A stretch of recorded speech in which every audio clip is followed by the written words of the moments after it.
Chiranjeevi ఉదారత AP CM సహాయ నిధికి ₹1 కోటి విరాళం అందించిన మెగాస్టార్ చిరంజీవి.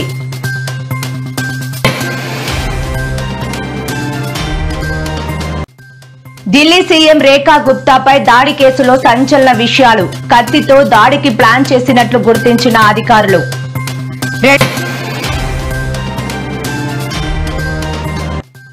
2027 గోదావరి పుష్కరాలపై మంత్రి నారాయణ సమీక్ష. అధికారులకు పలు కీలక ఆదేశాలు జారీ.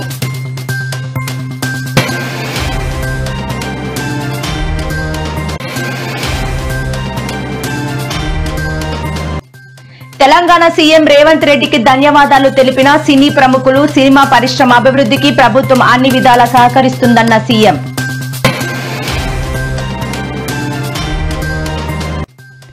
వినాయక చవితి వేళ తీయని కబురు చెప్పిన తెలంగాణ ప్రభుత్వం. గణేష్, దుర్గా మండపాలకు ఉచిత విద్యుత్ అందిస్తున్నట్లు స్పష్టం.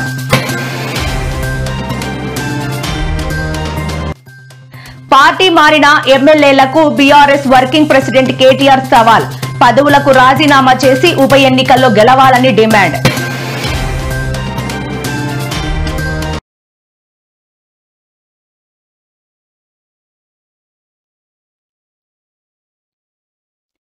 సినీ పరిశ్రమ కార్మికుల సమ్మె కారణంగా దాదాపు 2 వారాలకు పైగా షూటింగ్లు నిలిచిపోయి పలు సినిమాల నిర్మాణాలు ఆగిపోవడంతో సినిమాల విడుదలలు వాయిదా పడ్డాయి. ఈ పరిస్థితుల్లో సీఎం రేవంత్ రెడ్డి జోక్యం చేసుకోవడంతో ప్రభుత్వ ప్రతినిధులు చర్చలు జరిపి కార్మికుల సమ్మె విరమణకు చర్యలు తీసుకోవడంతో పరిశ్రమకు భారీ ఊరట లభించింది. ఈ పరిమాణాల నేపథ్యంలో టాలీవుడ్ నిర్మాతల సంఘం ప్రతినిధులు నిన్న ముఖ్యమంత్రి రేవంత్ రెడ్డిని జూబ్లీ హిల్స్ లోని ఆయన నివాసంలో కలిసి కృతజ్ఞతలు తెలియజేశారు.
మెగాస్టార్ చిరంజీవి తన ఉదారతను మరోసారి చాటుకున్నారు. ఆంధ్రప్రదేశ్ ప్రభుత్వానికి తన మద్దతు తెలుపుతూ సీఎం సహాయ నిధికి ₹1 కోటి భారీ విరాళాన్ని అందించారు. సీఎం చంద్రబాబును స్వయంగా కలిసి ఈ విరాళానికి సంబంధించిన చెక్కును ఆయనకు అందజేశారు. ఈ సందర్భంగా చిరంజీవి మాట్లాడుతూ రాష్ట్ర ప్రజల సంక్షేమం, ప్రకృతి విపత్తులు లేదా ఇతర అత్యవసర పరిస్థితుల్లో బాధితులను ఆదుకునేందుకు ఈ నిధి ఉపయోగపడుతుందని తాను భావిస్తున్నట్లు తెలిపారు. ఈ భేటీకి సంబంధించిన ఫోటోలు, వీడియోలు సోషల్ మీడియాలో వైరల్ అయ్యాయి.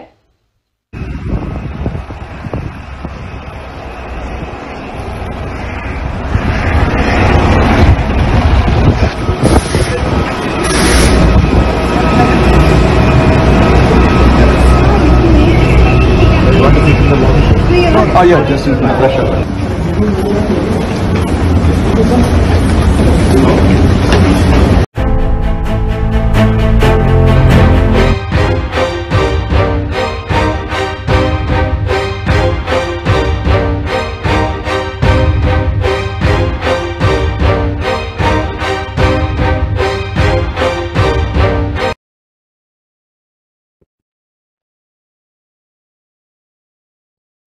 ఢిల్లీ సీఎం రేఖా గుప్తాపై గత వారం జరిగిన దాడి కేసులో సంచలన విషయాలు వెలుగులోకి వస్తున్నాయి.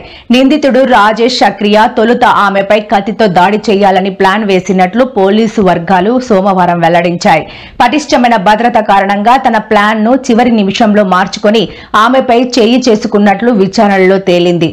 ఢిల్లీలో వీధి కుక్కలను నివాస ప్రాంతాల నుంచి షెల్టర్లకు తరలించాలని సుప్రీంకోర్టు ఆదేశాలు జారీ చేసింది. ఈ విషయంపై తాను ఎన్నిసార్లు విజ్ఞప్తి చేసినా సీఎం రేఖా గుప్తా పట్టించుకోవడం లేదని నిందితుడు రాజేష్ సక్రియా ఆరోపించాడు.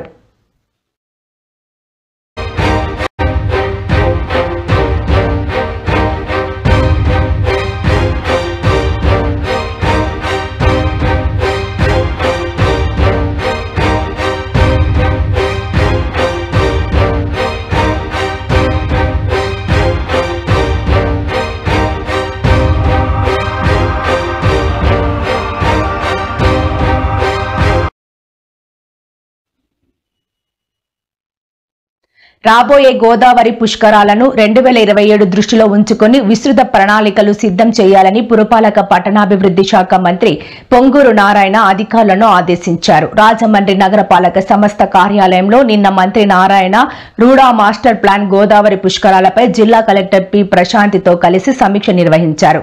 పుష్కర యాత్రికులకు ఇబ్బంది లేకుండా సౌకర్యాలు చేపట్టాలన్నారు. రహదారుల అభివృద్ధి, ప్రత్యేక మార్గాల ఏర్పాటు, ఘాట్ల వద్ద ఆధునిక సదుపాయాల కల్పన, పారిశుద్ధ్యం, భద్రతా చర్యలు చేపట్టాలని సూచించారు.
రాష్ట్రంలో దేవీపట్నం దగ్గర నుంచి అంతర్వేది దాకా, అలాగే పోలవరం దగ్గర నుంచి నర్సాపురం దాకా రేవులు ఉన్నాయి. కోట్లాది మంది వస్తారు. గత అనుభవాల దృష్ట్యా ప్రతి పుష్కరాలకు కూడా కోట్ల మంది రావటం, పుణ్య స్నానాలు చేస్తారు సార్. పుణ్య స్నానాలు చేయడం కోసం ప్రధానమైనది ఘాట్ల నిర్మాణం. గతంలో నిర్మించిన ఘాట్లు సరిపోక ఎక్కడికక్కడే గోదావరిలోకి వెళ్లి ప్రమాదాలకు గురవుతున్న పరిస్థితి కూడా తమ ద్వారా దృష్టికి వస్తున్నా. ఇవాళ ఒక్క పుష్కరాలకు సంబంధించి ఒక్క ఘాట్లే కాదు సార్, వివిధ శాఖలు ఉన్నాయి దీని కింద. ఒకటి irrigation, revenue, Panchayati Raj, police, municipalities, ఇవన్నీ కూడా ఇన్వాల్వ్ అయ్యి ఉంటాయి సార్. దీని పుష్కరాలకి అడ్వాన్స్ గా కనుక ప్లాన్ చేయకపోతే కనీసం 10 కోట్ల మంది వస్తారు. ఈ దఫా 10 కోట్ల మంది వస్తారని అంచనాతో ముందుకెళ్తా ఉన్నాం. మనం ఏదైతే ఉన్న ఘాట్లు చాలా చోట్ల, ఒక రాజమండ్రి, కొవ్వూరే కాదు, నర్సపూరే కాదు, చాలా ఘాట్లు ఉన్నాయి సార్. ప్రతి పంచాయతీ ఏరియా కూడా చాలా ఘాట్లు ఉన్నాయి. ఆ ఘాట్ల నిర్మాణం చేయలే. నిర్వహణ ఎవరు చేయాలో తెలియట్లా. ఎలా ఉందంటే ఇరిగేషన్ వాళ్ళు ఏమంటారు, మాకు సంబంధం లేదు, ఘాట్లు కట్టడం వరకే మా బాధ్యత అంటారు. స్థానిక సంస్థలేమో మాకేం సంబంధం, ఇరిగేషన్ వాళ్ళు చేయాలంటారు. ఎవరు చేయాలో తెలియని పరిస్థితి వస్తుంది. గతంలో కూడా ఆఖరిలో నిర్మాణం మొదలు పెట్టినందువల్ల ప్రమాదాలు జరిగింది సార్. ఆఖరి రోజు దాకా పని జరుగుతూనే ఉంది. ఫలితంగా ప్రమాదం జరిగి అనేక మంది మరణించారు. ఈ తప్ప అడ్వాన్స్ గా 2017లో వచ్చే పుష్కరాలకి భారీ ఎత్తున జనం వస్తారు కనుక ఎప్పటి నుంచి 2027లో వచ్చే పుష్కరాలకి భారీగా వస్తారు. దేశవ్యాప్తంగా, ప్రపంచవ్యాప్తంగా వస్తారు సార్ ఈ పుష్కరాలకి. ఏదైతే గంగా పుష్కరాలకి ఎలా వెళ్తారో మనకు కూడా అలాగే వస్తారు. ఆ విధంగా దానికి తగిన ఏర్పాట్లు చేయాల్సిన అవసరం ఉంది. తెలంగాణ ప్రభుత్వం వినాయక చవితి, దసరా పండుగల సందర్భంగా మండపాల నిర్వాహకులకు శుభవార్త అందించింది. రాష్ట్ర వ్యాప్తంగా గణేష్, దుర్గాదేవి మండపాలకు ఉచితంగా విద్యుత్ సరఫరా చేయనున్నట్లు ప్రకటించింది. ఈ నిర్ణయంతో వేలాది మంది ఉత్సవ కమిటీలకు లబ్ధి చేకూరనుంది. ఆగస్టు 27 నుంచి సెప్టెంబర్ 6 వరకు జరిగే వినాయక నవరాత్రులకు, అలాగే సెప్టెంబర్ 29 నుంచి అక్టోబర్ 12 వరకు జరిగే దుర్గా నవరాత్రులకు ఈ ఉచిత విద్యుత్ సౌకర్యం వర్తిస్తుందని అధికారులు తెలిపారు. అనుమతి పొందిన నిర్వాహకులందరికీ ఈ ప్రయోజనం అందుబాటులో ఉంటుంది. ఎలకేమో తమరికి నెమలేమో తంబికి రథమల్లే మారలేదా.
బీఆర్ఎస్ పార్టీ నుంచి కాంగ్రెస్ లో చేరిన ఎమ్మెల్యేలపై కేటీఆర్ తీవ్రస్థాయిలో విరుచుకుపడ్డారు.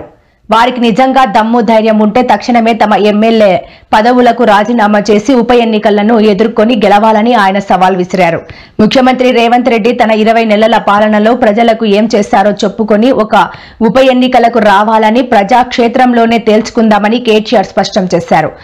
పార్టీ ఫిరాయింపులపై సుప్రీంకోర్టు ఇటీవల ఇచ్చిన తీర్పుతో కాంగ్రెస్ లో చేరిన ఎమ్మెల్యేలలో ఓటమి భయం మొదలైందని కేటీఆర్ అన్నారు.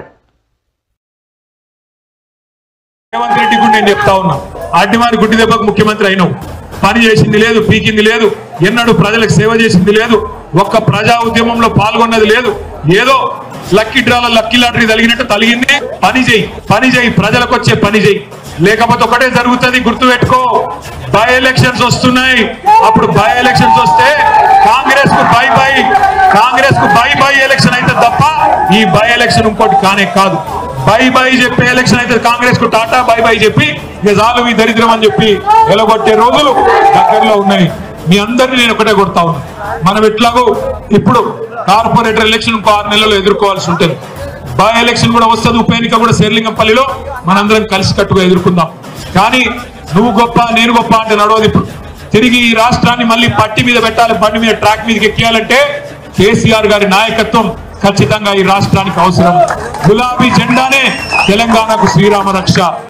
ఇవాళ చాలా విచిత్రమైన పరిస్థితి రాష్ట్రంలో నెలకొని ఉన్నది. 10 మంది బీఆర్ఎస్ ఎమ్మెల్యేలకు ఆయనే స్వయంగా కండువా కప్తాడు. వాళ్ళ ఇళ్లకు పోయి బతిమలాడి కాళ్ళు మొక్కి సామధాన భేద దండోపాయాలు ప్రయోగించి ఒక్కొక్కరిని వాళ్ళ ఇళ్లకు పోయి బతిమలాడి కాళ్ళు మొక్కి సామధాన భేద దండోపాయాలు ప్రయోగించి ఒక్కొక్కరిని ఒక్కో రకంగా ప్రలోభ పెట్టి ఆయననే కండువాలు కప్తాడు. ఇంటింటికి పోతాడు. ఆయననే ముఖ్యమంత్రి స్వయంగా ఎమ్మెల్యేల ఇళ్ల చుట్టూ తిరిగి కాళ్ళు వేలు పట్టుకొని మొత్తానికి కండువాలు కప్తాడు. అవన్నీ మళ్ళీ వాళ్ళ సోషల్ మీడియాలో, వాళ్ళ పేపర్లల్లా, వాళ్ళ ప్రసార మాధ్యమాలల్లా, వాళ్లకు డబ్బా కొట్టే బాకా ఛానళ్లల్లా ప్రముఖంగా వాళ్ళే రాసుకుంటారు. 10 మంది వేయినరు, అసలు ఎవరు మిగిలారు మీకు అని వాళ్ళే డైలాగులు కొడతారు. మేము గేట్లెత్తితే ఇది, గేట్లెత్తితే అది అని వాళ్ళే ఊకదంపుడు ఉపన్యాసాలు ముఖ్యమంత్రితో సహా ఆయన ప్రభుత్వంలోని మంత్రులు, కాంగ్రెస్ నాయకులు తెల్లారు లేస్తే పుంకాలుగా ప్రకటనలు. 10 మంది ఎమ్మెల్యేలు వేయినరు, ఇంకా కొంతమంది వస్తారు అని కాంగ్రెస్ వాళ్ళే వాళ్ళ సోషల్ మీడియాలనే పెడతారు. వాళ్ళ ముఖ్యమంత్రితో సహా అందరూ మాట్లాడతారు. కానీ మళ్ళీ నిన్న మొన్న స్వరం మార్చి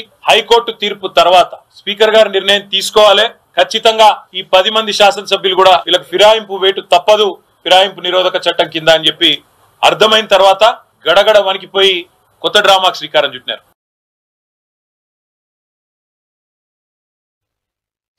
గత ప్రభుత్వం ఆర్థిక వ్యవస్థను ధ్వంసం చేసి ప్రభుత్వ ఆస్తులను తాకట్టు పెట్టిందని హోంమంత్రి అనిత అన్నారు.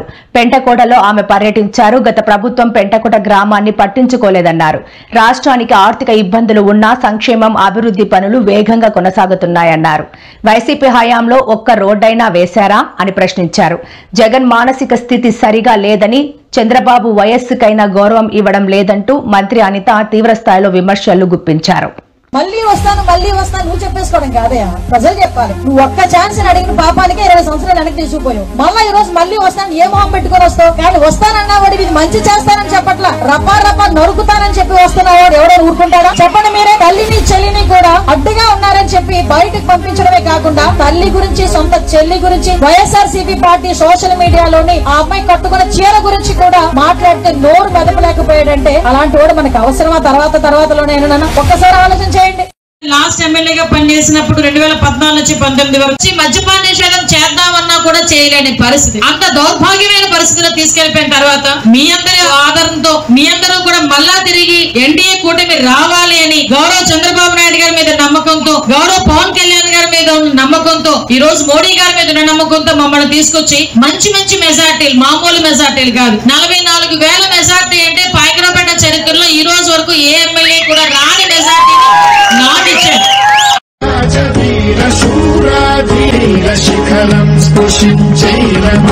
దృష్టి లేదు, మానసిక స్థితి సరిగ్గా లేదు అతనికి.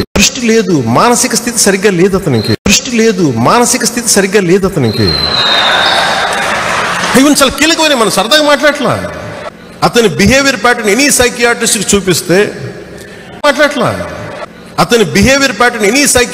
చూపిస్తే ఇతని ఖచ్చితంగా ఒక మానసిక అనారోగ్యం అయితే ఉందని చెప్తారు ఎవరైనా. Anantapuram urban TDP MLA Daggupati Prasad కు జూనియర్ ఎన్టీఆర్ ఫ్యాన్స్ భయం పట్టుకుంది. ఇటీవల జూనియర్ ఎన్టీఆర్ పై ఎమ్మెల్యే దగ్గుపాటి అనుచిత వ్యాఖ్యలు చేసిన సంగతి తెలిసిందే. 48 గంటల్లో ఎమ్మెల్యే బహిరంగ క్షమాపణ చెప్పాలని, ఆయన్ని టీడీపీ నుంచి సస్పెండ్ చేయాలంటూ జూనియర్ ఎన్టీఆర్ ఫ్యాన్స్ అల్టిమేటం జారీ చేశారు. ఈ క్రమంలో అనంతపురంలో ఉద్రిక్తత నెలకొంది. టీడీపీ ఎమ్మెల్యే దగ్గుపాటి ప్రసాద్ ఇంటి ముట్టడికి జూనియర్ ఎన్టీఆర్ అభిమానులు యత్నించగా పోలీసులు అడ్డుకున్నారు. పోలీసులు, జూనియర్ ఎన్టీఆర్ అభిమానుల మధ్య తీవ్ర వాగ్వాదం జరిగింది. బహిరంగ క్షమాపణ చెప్పాలంటూ ఎమ్మెల్యే దగ్గుపాటికి వ్యతిరేకంగా జూనియర్ ఎన్టీఆర్ ఫ్యాన్స్ నినాదాలు చేశారు.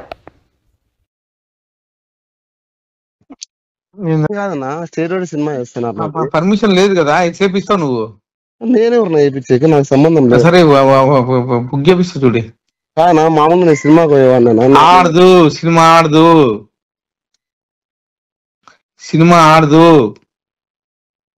నేనెవరు నేర్పించాక సినిమా ఆడదు ఇప్పుడు. ఓకేనా? బుక్క పకెట్ లంచ్ కొడుకు లోకేష్ గురించి మాట్లాడతాడా? సార్ గురించి మాట్లాడతాడు. బుక్క పకెట్ లంచ్ కొడుకోడు. సినిమా ఆడదు సినిమా. ఓకేనా? ఆడు సినిమా మనమేం చేస్తున్నాం? ఆడకపోతే ఆడకపోలేదు. ఆడదు. నాకు తెలియకుండా ఎట్లా ఆడుతుంది సినిమా? మనమేం దాంట్లో ఏం లేవునా, మనకేం సంబంధం. మనం సినిమా, నేను ఎమ్మెల్యే, అనంతపురం ఎమ్మెల్యే. నేను ఏమన్నా ఎట్లా చెప్తాను నాకు తెలియనా? ఆడదు సినిమా ఆడదు. బుక్క పకీర్ లంచ్ కొడుకు సార్ గురించి మాట్లాడతాడా?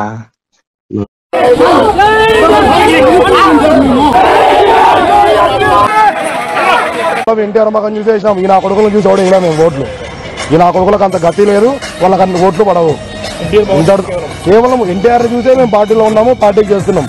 అలాంటిది ఎన్టీఆర్ తిట్టాడంటే మేము కూడా ప్రతిపక్షం లాగే మేము కూడా డైరెక్ట్ అటాక్ చేయాల్సి వస్తుంది.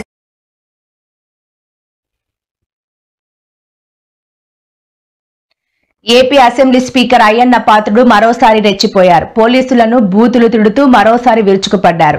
దీనికి సంబంధించిన వీడియోలు బయటకు వచ్చాయి. ఈ నేపథ్యంలో అయ్యన్న తీరుపై పలువురు ఆగ్రహం వ్యక్తం చేస్తున్నారు. వివరాల ప్రకారం speaker Ayyanna Patrudu అనకాపల్లిలోని Kothakota CI Koteswararao, SI శ్రీనివాసుపై విరుచుకుపడ్డారు.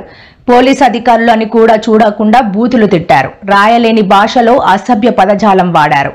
దీనికి సంబంధించిన వీడియో బయటకు వచ్చింది. ఈ క్రమంలో స్పీకర్ అయ్యన్న తీరుపై పోలీసు అధికారులు సైతం అసంతృప్తి వ్యక్తం చేస్తున్నారు.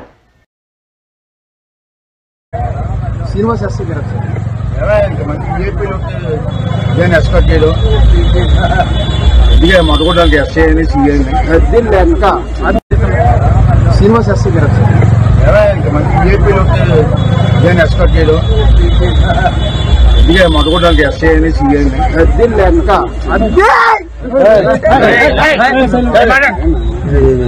అనుకున్నారు మోసం చెబుతున్నారా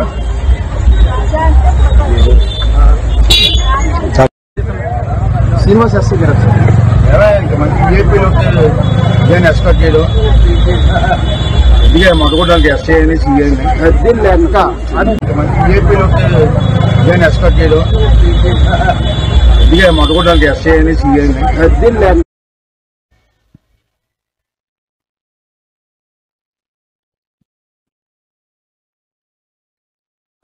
ఏపీ ముఖ్యమంత్రి చంద్రబాబుపై వైసీపీ నేత మాజీ మంత్రి అంబటి రాంబాబు తనదైన శైలిలో విమర్శలు గుప్పించారు. చంద్రబాబులో భయం మొదలైందని, ధైర్యం కోసం ఆయన ఓ భూత వైద్యుడిని సంప్రదిస్తే మంచిదని వ్యంగ్యాస్త్రాలు సంధించారు. రాజమండ్రిలో మీడియాతో మాట్లాడిన అంబటి ఇటీవల తూర్పుగోదావరి జిల్లా పెద్దాపురంలో సీఎం చేసిన ప్రసంగంపై స్పందించారు. ప్రస్తుతం రాష్ట్రంలో ఎన్నికలు నిర్వహిస్తే అధికార కూటమి ఓటమి పాలు కావడం ఖాయమని అంబటి రాంబాబు జోస్యం చెప్పారు. ప్రజల మద్దతుతో వైసీపీ అధినేత జగన్ తిరిగి అధికారంలోకి రావడం తథ్యమని ఆయన ధీమా వ్యక్తం చేశారు.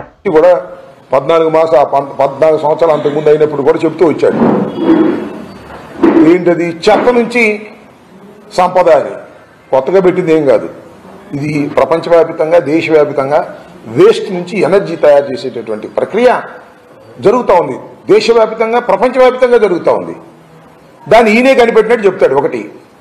రెండో అంశం ఏంటంటే స్వచ్ఛాంధ్ర, దీంతో పాటు యుద్ధం అంట, దోమల మీద యుద్ధం అంట. నా చిన్నప్పుడు కూడా చెప్పాడు, దోమల మీద యుద్ధం అని కత్తి పెట్టేశారు ఒకసారి పెద్ద వాల్ పోస్టర్. దోమల నిర్మూలన కార్యక్రమం, ఇది సింపుల్ దోమల నిర్మూలన కార్యక్రమం. దానికి యుద్ధం ఏంటి? అయ్యమన మనతో యుద్ధం చేస్తాయా? దోమల మందు కార్యక్రమాల గురించి చెప్తారు, సహజంగా చెప్తారు. రాష్ట్ర ముఖ్యమంత్రి నారా చంద్రబాబు నాయుడు గారు స్వర్ణాంధ్ర, స్వచ్ఛాంధ్ర కార్యక్రమానికి రావడం, ఒక సుదీర్ఘమైనటువంటి ఉపన్యాసాన్ని ఇవ్వటం జరిగింది. సరే, ఆయన వచ్చి ఈ రాష్ట్రానికి ముఖ్యమంత్రిగా అయ్యి సుమారుగా 14 మాసాలు, అంటే సుమారుగా 12 నెలల 2 మాసాలు, అంటే సంవత్సరం 2 మాసాలు పూర్తయిన సందర్భంలో సరే ఆయన ఏదైనా అభివృద్ధి కార్యక్రమాలు చేశామని చెప్తారనో, లేకపోతే ఇచ్చిన హామీలను పరిపూర్ణంగా నెరవేర్చుతారని చెప్తారనో అందరూ ఎదురు చూశారు. కానీ అన్ని పచ్చి అవాస్తవాలను ప్రజలకు వివరించేటటువంటి కార్యక్రమం చేశారు. వైఎస్ఆర్ కాంగ్రెస్ పార్టీ పట్ల, ముఖ్యంగా జగన్మోహన్ రెడ్డి గారి వ్యక్తిత్వాన్ని హననం చేసేటటువంటి ప్రయత్నమే కనిపించింది. ఆయన పెద్దాపురం వేదిక మీద నుంచి మాట్లాడుతూ సూపర్ 6, సూపర్ సక్సెస్ అనే మాట మాట్లాడాడు. ఎక్కడ సక్సెస్ అయింది సూపర్ 6? నాకు అర్థం కాల. నువ్వు ఇచ్చిన హామీలన్నీ అరకొరగా నెరవేర్చినవన్నీ, సంపూర్ణంగా నెరవేర్చనివన్నీ, ఇన్ని తేడాలు ఉన్నప్పుడు సూపర్ 6 ఎలా సూపర్ హిట్ అయిందో చంద్రబాబు నాయుడు గారు సమాధానం చెప్పుకోవాలి. నెంబర్ 1. నెంబర్ 2 ఏంటంటే ఆయన స్త్రీ శక్తి బస్సు, ఫ్రీ బస్ గురించి చెప్తూ ఆ వేదిక మీద ఒక మాట అన్నాడు, మీరు తిరుపతి వెళ్ళాలంటే వెళ్ళి దైవాన్ని దర్శనం చేసుకోవచ్చు, లేదు శ్రీశైలం వెళ్ళాలంటే వెళ్ళి దర్శనం చేసుకోవచ్చు, అన్నవరం వెళ్ళాలంటే దర్శనం చేసుకోవచ్చు అని మహిళలకు, ముందుగా ఉన్నటువంటి మహిళలకి, కూర్చున్న మహిళలకి చెప్పేటటువంటి ప్రయత్నం చేశాడు. నేను అడుగుతా ఉన్నా, పెద్దాపురం నుంచి తిరుపతి వెళ్ళడానికి దర్శనానికి అవకాశం ఉందా? ఫ్రీ బస్సులో డైరెక్ట్ బస్సు ఏదైనా ఉందా? నువ్వు ఇచ్చినటువంటి ఆ 6 కేటగిరీల్లో ఏది తిరుపతి వెళ్ళే ప్రశ్న లేదు. ఎట్లా తిరుపతి వెళ్తారు? ఏదో సమావేశం ఏర్పాటు చేశాం కదా, ముందు మహిళా మనులు తీసుకొచ్చాం కదా అని వారికి పచ్చి అబద్ధాలు చెప్పేటటువంటి కార్యక్రమం చంద్రబాబు నాయుడు గారు చేశారు. దాంతోపాటు ఎప్పటి నుంచో నా చిన్నప్పటి నుంచి చెప్తున్నా, చంద్రబాబు నాయుడు గారు ముఖ్యమంత్రి అయినప్పటి నుంచి కూడా 14 మాసాలు బాబాయ్ హత్య అంటాడు,